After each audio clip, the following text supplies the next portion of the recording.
Pues muy buenas tardes, hermanos. Buenas noches, Dios les bendiga.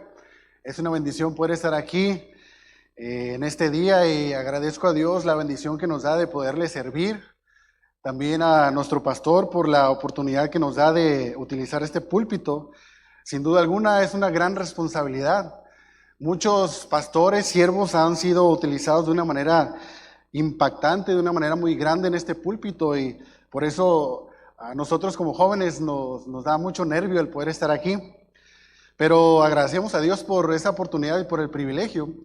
También quiero aprovechar la oportunidad y el tiempo para agradecer a Dios por el campamento, por que pudimos estar en familia. Mi esposa tenía 30 días de haber dado a luz y ella no se quiso quedar en casa. Ella quiso estar en el campamento, no se lo quiso perder y pues hicimos planes para poder estar los 4 en el campamento. Fue el primer campamento de nuestro segundo hijo, de Dan, y sin duda alguna fue una gran bendición el poder estar allí en ese lugar, escuchar tantas predicaciones en la iglesia. Tenemos una gran variedad de pastores, de maestros de la Biblia, y siempre es una bendición poder escuchar y ver cómo Dios usa a sus siervos. No sé si fue la hermana Lupe que regañó a mi esposa porque andaba de un lugar para otro como si no hubiera pasado nada. Y gracias, hermana. Mi esposa a veces es un poco inquieta y gracias a Dios no pasó mayores, no tuvimos ninguna complicación. Mi esposa y nuestro bebé, dentro de lo que cabe, estuvieron bien. Tuvimos un muy buen campamento y esperamos con la ayuda de Dios poder estar el próximo campamento. Así como muchos hermanos ya tienen esa fecha destinada para el campamento, nosotros también tenemos esa costumbre, ya sea si el campamento va a caer en junio, julio, agosto, septiembre, diciembre, el campamento ya está apartado para nuestra familia, amén. Nos esperamos en Dios, si es que Él no regresa, poder estar en el campamento. Y pues me pidieron volver a predicar el mensaje que di ese jueves por la noche en el campamento. Yo sé que algunos estuvieron, otros ya estaban descansando en su casita, otros estaban descansando en el devocional ese día. Entonces vamos a volverlo a repetir para ver si los que estaban dormidos lo pueden escuchar. Abra sus Biblias, por favor, en el libro de Apocalipsis, capítulo 22, versículo 12. Apocalipsis, capítulo 22, versículo 12. Quiero hablar en esta noche, hermanos, acerca de un tema que posiblemente sea incómodo para algunos, pero para otros puede resultar algo esperanzador, algo alegre. Sin duda alguna, este mensaje es algo muy importante y creo yo que es fundamental poder hablar sobre este tema. ¿Estamos ahí? Apocalipsis, capítulo 22, versículo 12. Le voy a pedir que me acompañe a leerlo, vamos a leerlo todos juntos, a una sola voz. Dice así: He aquí, yo vengo pronto, y mi galardón conmigo, para recompensar a cada uno según sea su obra. Lo voy a leer una vez más, dice: He aquí, yo vengo pronto, y mi galardón conmigo, para recompensar a cada uno según sea su obra. Hermanos, en esta noche Dios ha puesto en mi corazón hablar sobre una promesa olvidada. Una promesa que por muchos años se ha estado predicando y anunciando, pero me temo que con el paso del tiempo la hemos olvidado. En esta noche Dios ha puesto en mi corazón anunciar el retorno del Rey. Vamos a orar. Padre Celestial, le damos muchas gracias porque nos ha permitido estar aquí en esta noche. Gracias porque usted ha sido muy bueno. Ahora le pedimos que usted tome control de estos minutos y que usted nos ayude a comprender lo que quiere que entendamos en esta noche. Le pido que usted me quite de un lado y que su Espíritu obre y hable a través de su palabra para que podamos entender su mensaje. Gracias una vez más en Cristo Jesús. Amén. Hermanos, en esta noche no vengo a hablar sobre teorías, ni de religión, ni de ninguna otra cosa que pudiera entretener a la mente. Hoy quiero recordar una verdad eterna, una promesa gloriosa. Una promesa que sin duda alguna es esperanzadora para nosotros. Cristo viene por su iglesia. Y esta no es una frase vieja, no es una idea simbólica. Esto representa una promesa firme que se repite una y otra vez en las Escrituras. Jesús no solamente vino a morir por usted y por mí, Él prometió que regresaría por nosotros.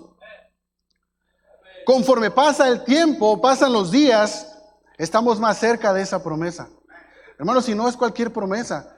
Sabemos que en la Biblia podemos encontrar muchas promesas que Dios nos ha dado a nosotros como sus hijos.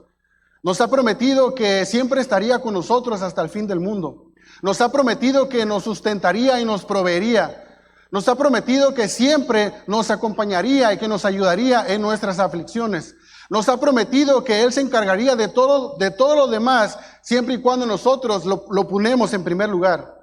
Pero esta promesa es la segunda promesa más esperanzadora que existe en la Biblia. La primera es la promesa que Él nos dio de que Él nos salvaría del infierno. Y esta segunda promesa es que Él regresaría por nosotros. Pero si somos sinceros, si somos honestos y si somos realistas, hermanos, muchos hemos olvidado esa promesa. Me temo que entre más pasa el tiempo, es más fácil acostumbrarse a este mundo. Nos aferramos a lo terrenal, nos llenamos de afanes, nos distraemos con lo pasajero y sin darnos cuenta, quitamos nuestra mirada de lo celestial y miramos solamente lo terrenal. Muchos viven como si Cristo no regresara. Incluso me atrevo a decir que muchos tienen el sentir de que Cristo no vuelva en este momento. Vivimos como si tuviéramos todo el tiempo del mundo, como si la eternidad no comenzara en cualquier momento. ¿Qué ha pasado con esa iglesia que esperaba al esposo? ¿Qué ha pasado con el hermano o la hermana que ansiaba el regreso de su Dios? ¿Qué ha pasado con ese sentir que teníamos antes cuando escuchábamos hablar acerca de esta promesa? ¿Qué ha pasado con ese clamor? Ven, Señor Jesús. Vivimos en una generación que corre, que trabaja, que se afana, que se divierte, que se entretiene y que se ha olvidado de esa promesa. Volviendo al campamento, hermanos, yo recuerdo que por 2 años estuve luchando con mi trabajo, con mi antiguo trabajo. Por 2 años yo trataba y peleaba para que yo pudiera tener específicamente esos días en el campamento para poder estar con mi familia. Y yo tenía que escoger porque era imposible que yo pudiera estar en el campamento. Por esos 2 años no me permitían esos días. Yo tenía que escoger o estaba en el campamento de jóvenes o iba al campamento de familias, porque normalmente las fechas eran muy cercanas y por mi trabajo no me permitían faltar al trabajo. Tenía un puesto que era necesario que yo estuviera, y muchos que trabajan en ese ámbito o en ese ambiente sabrán que entre más producción hay, más trabajo hay, más demanda hay. Y si es necesario que tú estés en sábado o en domingo, tienes que estar. Y por esos 2 años yo estuve peleando y luchando y pidiéndole a Dios que me ayudara a poder decidir y tomar la decisión correcta. En estos 2 años, mi familia, mi esposa y mi hijo Noah, en ese entonces era bebé, ellos iban al campamento. En esos 2 años iban a los campamentos. Y para no perderme en los campamentos, yo trataba y buscaba la manera para poder estar ahí. Salía de mi trabajo y yo me iba al campamento. Regresaba a mi trabajo y al siguiente día salía de mi trabajo y otra vez iba al campamento. Por 2 años lo intenté de esa manera. Hasta que el año pasado, si no me equivoco, en el último día, en el cierre del campamento, nuestro pastor, y jamás se me va a olvidar esa predicación, nuestro pastor predicó acerca de proyectando a tu familia. Y jamás se me va a olvidar esa predicación en donde el pastor enseñaba que nosotros como varones debemos de aprender a proyectar a nuestra familia. Y de la manera en que nosotros proyectemos a nuestra familia es la forma en la que ellos van a estar a futuro.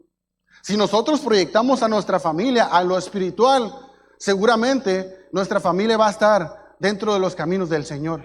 Pero si nosotros no proyectamos a nuestra familia en lo espiritual, sino en lo material, por seguramente vamos a perder a nuestra familia. Fue ahí donde yo entendí que no tenía por qué pesar en balanza lo material o lo espiritual. Yo tenía que tomar una decisión. Y hermanos, Yo tenía un buen puesto, tenía un muy buen salario, tenía buenas prestaciones, tenía buenos bonos, tenía buenos retroactivos y tenía un buen plan de crecimiento en esa empresa. Pero cuando yo me di cuenta que mi hijo y mi esposa estaban en el campamento sin su papá o sin su esposo, yo me di cuenta que estaba haciendo algo malo. Y es que es tan fácil afanarnos a este mundo que nos acostumbramos a tener esa vida y, como dije al principio, queremos vivir como si tuviéramos todo el tiempo del mundo cuando nos olvidamos que no somos de este mundo. Hermano, le voy a decir algo con mucho respeto. ¿De qué sirve tener dinero en nuestra cuenta bancaria si perdemos a nuestros hijos? ¿De qué sirve acumular riquezas, acumular bienes materiales si perdemos a nuestra familia? ¿De qué sirve esforzarnos tanto y dedicar tanto trabajo a lo que nosotros nos dedicamos si perdemos a nuestra esposa, a nuestros hijos? ¿De qué nos sirve? ¿De qué nos sirve tratar de involucrarnos tanto y darse cuenta cuánto tiempo le dedicamos a nuestro trabajo, al negocio y cuánto tiempo le dedicamos a las cosas espirituales? Hermano, usted y yo sabemos, somos tan pobres, pero tan pobres que lo único que tenemos es dinero. Somos tan pobres que lo único que tenemos es un buen carro. Somos tan pobres que lo único que tenemos es una casa bonita. ¿Sabe por qué? Porque cuando Cristo venga, cuando esa promesa se cumpla, vamos a llegar con las manos vacías. Porque nos dedicamos tanto tiempo a esforzarnos, a acumular, a crecer, a alcanzar esto o aquello que nos olvidamos de esa promesa. Hermanos, Cristo viene. Vivimos como si Él no fuera a regresar. Vivimos y planeamos como si el tiempo en el que estamos aquí fuera para siempre. A mi esposa y a mí nos gusta planear. A veces nos sentamos en la casa y planeamos muchas cosas. Siempre planeamos lo que vamos a hacer el próximo año. Y planeamos lo que queremos hacer en casa, cómo la vamos a adornar, qué vamos a meter, qué vamos a hacer esto o aquello. Y planeamos muchas cosas. Y en una de esas pláticas yo le dije, oye, si planeamos un viaje para el próximo año. Hay un lugar en el que me gustaría ir y siempre he querido ir. Y me afané tanto que empecé a hacer un presupuesto, empecé a buscar vuelos, empecé a buscar hospedaje, empecé a hacer todo un plan de viaje para poder estar el próximo año ahí. Y fue ahí donde yo entendí que es muy fácil afanarse a este mundo. Entonces, es muy fácil planear algo, es muy fácil querer alcanzar algo cuando no nos damos cuenta que Cristo puede regresar y todos esos planes se pueden venir abajo. Podemos planear hacer muchas cosas para el próximo año, para el próximo mes, podemos querer hacer esto o aquello, pero si Cristo viene, todo eso se va a venir abajo. Ahora, joven, no te afanes tanto en tu licenciatura, no te afanes tanto en una maestría, no te afanes tanto en un doctorado, en un postdoctorado, no te afanes tanto en tener una posición. Hermano, hermana, no nos afanemos tanto en el trabajo, no nos afanemos tanto en querer crear un imperio, tener un negocio que nos deje miles y miles de pesos, tener mucho dinero, tener una buena casa, una casa lujosa, tener un carro de último modelo, cuando eso se va a quedar aquí. Ahora, no me malentienda, no está mal prepararse, eso ayuda para tener más herramientas, no está mal tener un negocio, no está mal tener un emprendimiento, no está mal no tener una mente pobre. Pero cuando nosotros nos enfocamos tanto en eso, nos olvidamos de lo que la Biblia nos dice acerca de esa promesa. Nos enfrascamos tanto en vivir como nosotros queremos vivir, que dejamos de mirar lo celestial y miramos solamente lo terrenal. Vamos a ver unos versículos que nos hablan acerca de su regreso. Y a ver si los del audio están despiertos para que me puedan seguir la pista. Vamos allá a 1 Tesalonicenses capítulo 4, versículos 16 y 17. Los voy a leer de una manera muy rápida porque son algunos. Dice, porque el Señor mismo con voz de mando, con voz de arcángel y con trompeta de Dios descenderá del cielo, y los muertos en Cristo resucitarán primero. Luego nosotros, los que vivimos, los que hayamos quedado, seremos arrebatados juntamente con ellos en las nubes para recibir al Señor en el aire, y así estaremos siempre con el Señor. Juan 14, 2 al 3 dice, en la casa de mi Padre muchas moradas hay. Si así no fuera, yo le hubiera dicho: voy pues a preparar lugar para vosotros, y si me fuere y os prepararé lugar, vendré otra vez y os tomaré a mí mismo, para que donde yo estoy, vosotros también estéis. Mateo 24:42, velad pues, porque no sabéis a qué hora ha de venir vuestro Señor. Hechos 1:10 y 11, y estando ellos con los ojos puestos en el cielo, entre tanto que él se iba, he aquí se pusieron junto a ellos dos varones con vestiduras blancas, las cuales también les dijeron: varones galileos, ¿por qué estáis mirando el cielo? Este mismo Jesús que ha sido tomado de vosotros al cielo, así vendrá como lo habéis visto ir al cielo. Segunda de Pedro 3:10, pero el día del Señor vendrá como ladrón en la noche, en la cual los cielos pasarán con gran estruendo, y los elementos ardiendo serán deshechos, y la tierra y las obras que en ella hay serán quemadas. Primera de Corintios 15, 51 y 52, he aquí os digo un misterio: no todos dormiremos, pero seremos transformados. En un momento, en un abrir y cerrar de ojos, a la final trompeta, porque se tocará la trompeta, y los muertos serán resucitados incorruptibles, y nosotros seremos transformados. Hermanos, una y otra vez la Biblia nos anuncia esta promesa. Pero qué fácil es olvidarla. Hermanos, Dios nunca llega tarde. Cuando Él cumple algo, cuando Él promete algo, lo cumple. Y si en la Biblia dice que Él regresará por nosotros, es porque Él regresará por nosotros. Por eso es bien importante entender esa promesa. No sé si usted se ha puesto a pensar, ¿cómo es que los cristianos de Antioquía, como los primeros cristianos del primer siglo, los apóstoles del Nuevo Testamento, a pesar de que ellos tenían dificultades, a pesar de que ellos tenían persecuciones, tenían momentos difíciles, ellos seguían adelante, ellos seguían predicando el evangelio, ellos seguían creyendo lo que ellos creían? ¿Sabe por qué? Porque su maestro, antes de irse, les prometió que regresaría. El apóstol Pablo, inclusive cuando estaba en el calabozo, en la cárcel, escribía cartas para animar a los hermanos. Estando en el calabozo, estando en la cárcel. ¿Sabe por qué? Porque ellos abrazaban y creían en esa promesa. Y me atrevo a pensar que cuando ellos estaban siendo perseguidos, apedreados, encarcelados, ellos tenían en su mente esa promesa. Y eso les ayudaba a seguir, a continuar. Pero ¿sabe qué? Han pasado los días, han pasado semanas, han pasado años, han pasado siglos, y como Cristo no ha regresado, hemos perdido la fe a esa promesa. Entre más pasa el tiempo, menos creemos en esa promesa, cuando debería ser lo contrario. Entre más pasa el tiempo, deberíamos estar conscientes que estamos más cerca de esa promesa.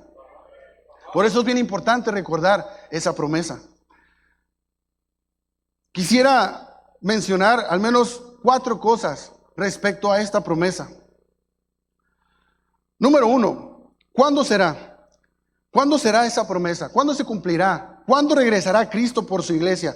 En Mateo capítulo 24, versículo 3, Mateo capítulo 24, versículo 3 dice: y estando él sentado en el monte de los olivos, los discípulos se le acercaron aparte diciendo: dinos, ¿cuándo será en estas cosas? ¿Y qué señal habrá de tu venida y el fin del siglo? Vamos hasta el 14. Siguiente, por favor, el versículo 4. Respondiendo Jesús le dijo: mirad que nadie os engañe, porque vendrán muchos en mi nombre diciendo: yo soy el Cristo, y muchos se engañarán. Y oiréis de guerras y rumores de guerras. Mirad que no os turbéis, porque es necesario que todo esto acontezca, pero aún no es el fin. Porque se levantará nación contra nación, reino contra reino, y habrá pestes y hambres y terremotos en diferentes lugares. Y todo esto será principio de dolores. Entonces os entregarán a tribulación y os matarán, y seréis aborrecidos de todas las gentes por causa de mi nombre. Muchos tropezarán entonces y se entregarán unos a otros, y unos a otros se aborrecerán. Y muchos falsos profetas se levantarán y engañarán a muchos. Y por haberse multiplicado la maldad, el amor de muchos se enfriará. Mas el que persevere hasta el fin, este será salvo. Y versículo 14 dice: y será predicado este evangelio del reino en todo el mundo para testimonio a todas las naciones, y entonces vendrá el fin. Hermanos, la Biblia no nos dice una fecha exacta en la cual Cristo regresará. La Biblia no nos dice qué día, no nos dice qué hora, no nos dice qué mes, qué año, pero lo que sí nos dice es que habrá señales antes de su regreso. Incluso la misma Biblia nos dice que se levantarían falsos maestros, se levantarían apóstatas, se levantarían falsos cristianos o anticristos que hablarán acerca de cosas que contradicen la palabra de Dios. Nos dice que habrá guerras, que habrá tribulación en cuanto a que se levantarán nación contra nación, se levantará pueblo contra pueblo, tribu contra tribu. El mal se aumentará, la ciencia y la tecnología aumentará. Los hijos se levantarán en contra de los padres. A lo bueno le llamarán malo y a lo malo le llamarán bueno. Hermanos, y si usted se da cuenta, prendemos la televisión y en las noticias, eso es el pan de cada día. Guerras por Europa, guerras en el Medio Oriente, guerras en América, guerras por todos lados, guerras en nuestro país, contiendas, la maldad aumenta, secuestros, homicidios, apostasía. En cualquier lugar solamente desbloqueamos nuestro celular, nos conectamos a internet y hay apostasía por todos lados. Incluso hay gente, hay falsos maestros que se atreven a decir o a dar fechas del regreso de Cristo, pero eso es totalmente equivocado. Hermano, ¿cuándo vendrá Cristo? No lo sabemos, pero lo que sí sabemos es que cuando esto se cumpliera es porque Él iba a regresar. Y la Biblia nos menciona y nos dice que hay ciertas profecías que se tenían que cumplir para antes de que Cristo regresara. ¿Y sabe qué? Cada una de ellas, todas y cada una de ellas ya se cumplieron. Todas ya se cumplieron. Solamente hace falta algo y eso es el regreso de Cristo. ¿Sabe algo? Me atrevo a decir esto también. Incluso el diablo está preparado para su regreso. ¿Sabe por qué? Porque cuando Cristo venga por su iglesia, por los suyos, el Espíritu Santo también será quitado de esta tierra y es cuando el anticristo entrará en acción. ¿Sabe? Los únicos que no estamos preparados, los únicos en los que no pensamos en esa promesa, somos nosotros. Hermanos, dése cuenta, Cristo ya viene. Cristo ya viene, hermanos. Hay guerras por todos lados, el mundo se está cayendo a pedazos, la maldad está aumentando y aumentará. Y eso es anuncio de que Cristo iba a regresar. Por eso nosotros tenemos que estar alertas, tenemos que estar con los ojos despiertos, abiertos, tenemos que despertar de nuestro sueño y recordar lo que Cristo dijo, que cuando esto aconteciera es porque Él iba a regresar. Por eso debemos de estar listos y preparados para su regreso.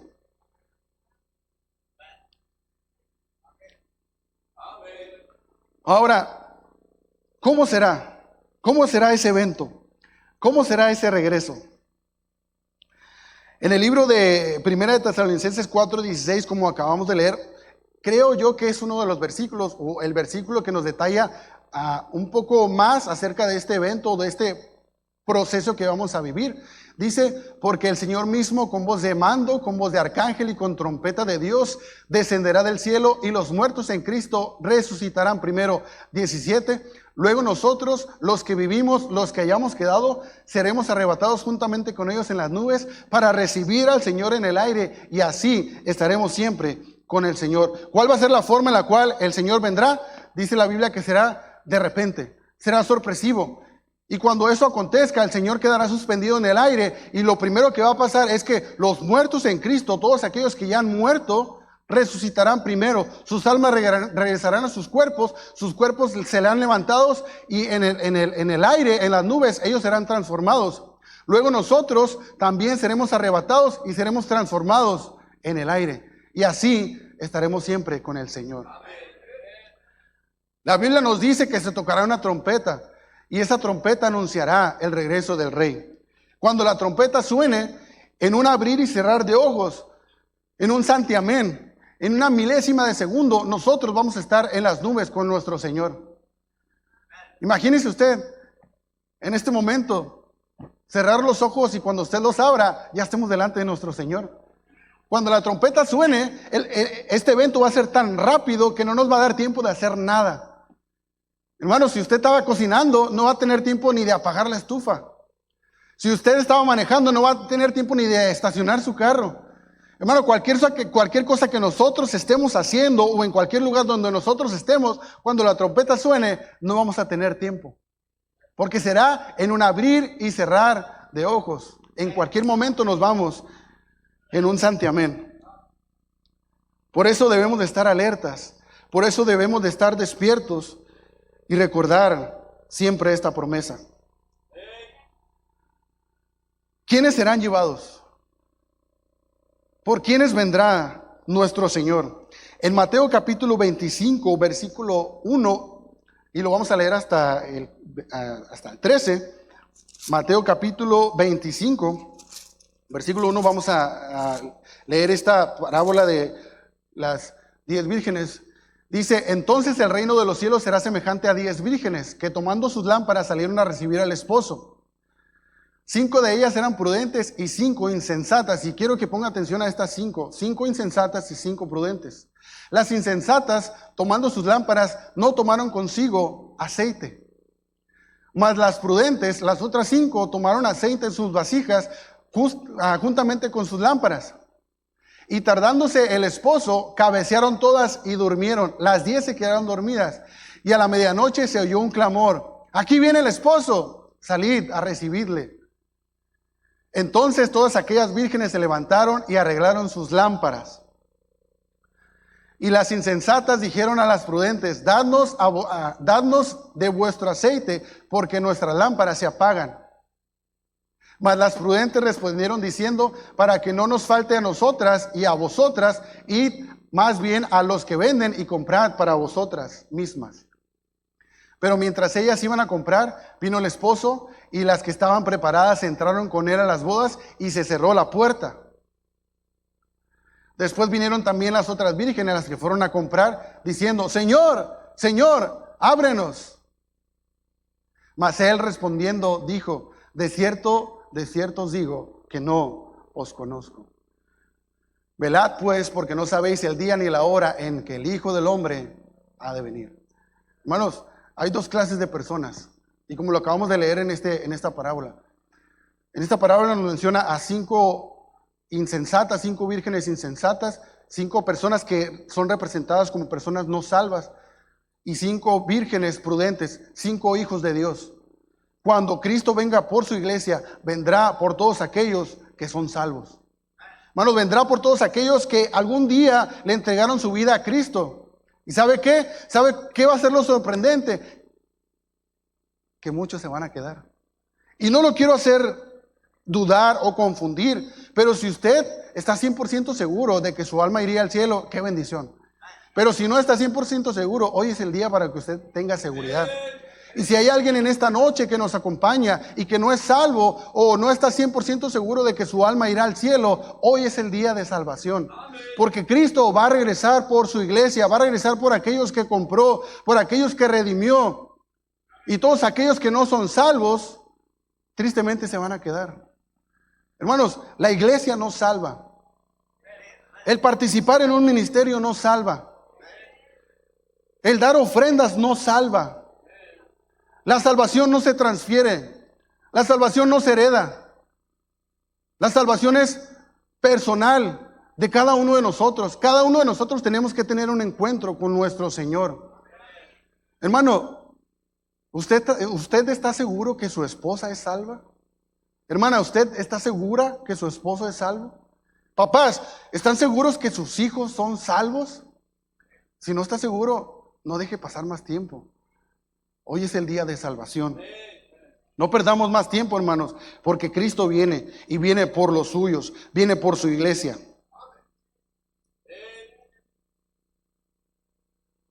¿Qué debemos de hacer? ¿Qué debemos de hacer para esperar a nuestro Señor en lo que Él regresa?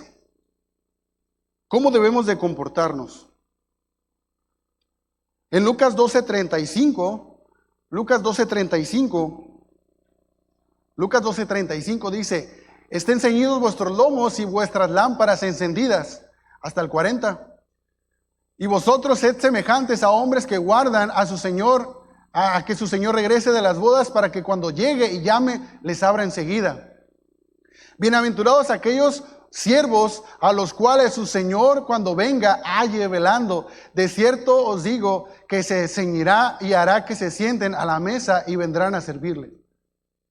Y aunque venga la segunda vigilia y aunque venga la tercera vigilia, si los hallare así, bienaventurados son aquellos siervos. Pero sabed esto, que si supiese el padre de familia a qué hora el ladrón había de venir, velaría ciertamente y no dejaría minar su casa. Vosotros pues también estad preparados, porque a la hora que no pensáis, el Hijo del Hombre vendrá. Hermanos, como había mencionado, no sabemos cuándo va a regresar, pero lo único que sí podemos saber o determinar es cómo lo esperamos. Y la pregunta en esta noche es, ¿estamos listos para su regreso? ¿Qué estamos haciendo para su regreso? ¿Qué estamos haciendo en lo que nosotros esperamos a que Él regrese? Nuestro sentir, hermanos, debería ser de orar, de leer la Biblia, de estar en comunión unos con otros, de estar bien con nuestra familia, de estar bien con nuestros hermanos, de cumplir su voluntad, porque tenemos un propósito, hermanos. Si Él no ha regresado es porque tenemos un propósito. No crea que, imagínese usted, si Cristo no fuera a regresar por nosotros, toda esta reunión sería en vano. Pero no es así, hermanos. Nosotros estamos aquí con un propósito y ese propósito es esperar a aquel que nos compró. Por eso les decía, es tan fácil afanarnos que nos olvidamos de lo que dice la Biblia, que tenemos que velar, tenemos que esperar su regreso. Y mientras nosotros esperamos, tenemos que servir, tenemos que estar activos, tenemos que involucrarnos, tenemos que anunciar su evangelio, tenemos que anunciar que Él va a regresar, tenemos que anunciar su promesa. Hermanos, ¿estamos listos para su regreso?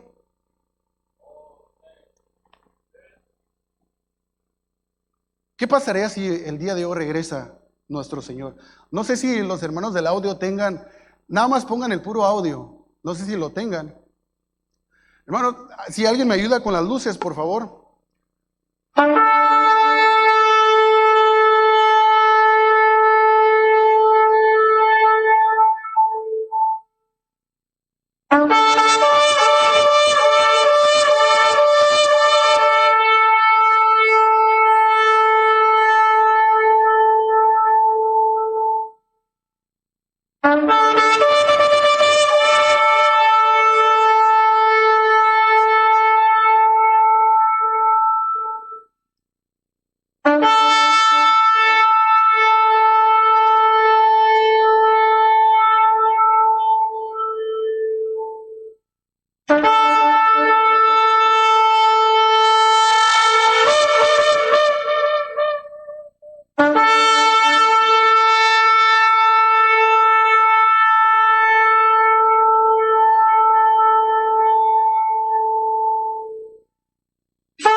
Muchas gracias, ya pueden pausar el audio. Lo que nos dice la Biblia en 1 Tesalonicenses 4, 16 y 17 es que la trompeta sonará. Hermanos, nosotros creemos y pensamos que pudiera ser un sonido similar. Pero si la trompeta sonara en este momento, ¿usted está listo para el regreso de su rey? Bueno, ¿qué pasaría si el día de hoy, en esta noche, el Señor regresara por nosotros? Yo pienso que muchos irían a reconciliarse con su esposa o con su esposo, con sus hijos. Tal vez algunos irían corriendo a hablarle de Cristo a su familiar. Tal vez algunos irían corriendo a leer la Biblia lo más que puedan, todo lo que no hemos leído. Tal vez algunos irían a orar para ponerse bien con Dios. Tal vez algunos irían a gastarse su dinero o todo lo que tienen acumulado. Tal vez haríamos todo lo que no hemos hecho. Pero ¿por qué esperar? ¿Por qué no lo hacemos a partir de hoy ya? Hermano, si usted se da cuenta, en cada servicio, en cada predicación, este altar debería estar lleno. Pero como estamos tan afanados a este mundo, estamos tan llenos de nosotros mismos y de este mundo, que preferimos estar allí, preferimos venir a la iglesia por compromiso o por rutina, esperando a que Dios le hable a otra persona, pero que no nos hable a nosotros, porque venimos predispuestos a no tomar decisiones. Pero hermano, Cristo viene por usted y por mí. Cristo viene por nosotros. Hermano, Cristo viene por nosotros. Estemos listos para su regreso. Vamos a orar. Pastor.